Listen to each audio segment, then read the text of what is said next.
Mr. and Mrs. William Petroff. Petrie. I'll never get that straight. Suppose I just call you Bill. Rob.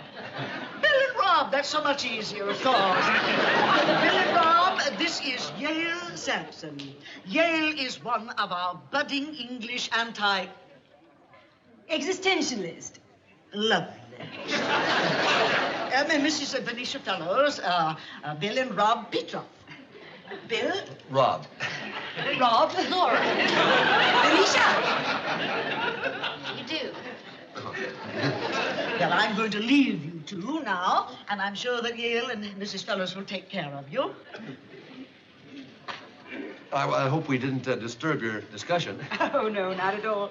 Yale just finished making a point about the state of American culture. Oh, did he? I assume you're familiar with Yale's stand on culture in our times? Well, no, as a matter of fact, I'm not. What is his stance? Actually, that's not I would say that it is my philosophy, which you could call it philosophy, but it's not exactly philosophy.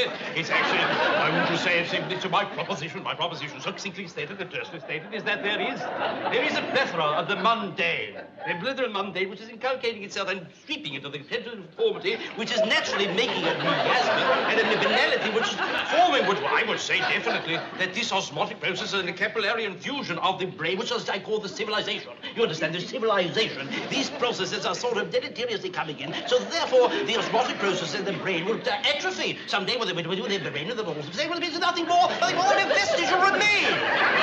Surely you can see that. Well, You certainly couldn't disagree. No, I don't disagree with that, except maybe on a couple of points there. Which ones are those, Bill? Rob. Yes, I know. I met your lovely wife. What do you think, Rob? Well, I've always felt that people are individuals. Well, that's absolutely true, Rob, darling. But it is as individuals that these osmotic processes are most subtly deleterious. They cut away at the thought of abundance of life, which we don't understand because we throw it so. Individually and collectively, we are vulnerable. Because individually, we are vulnerable. Vulnerability, collectability, oscibility, portability, colony, petulance, petulance, crawfordness, penetratability, ostinance, ostentation, etc., etc., etc., ad infinitum, ad libitum, ad nauseam. Surely you can see the danger. Well...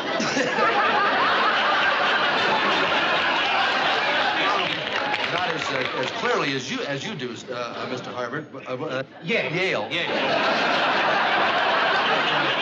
I do see a danger. Yes. What can one man do? Yes, or one woman. We can spread the word. What word is that? Verisimilitude. Verisimilitude. That's a good word to spread. To spread, sir? To stamp out? Well, that's what I meant. You spread it and stamp it out. Honey, how about let's have some punch?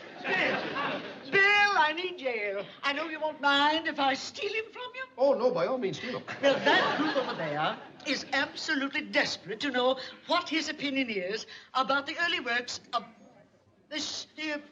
Hemingway.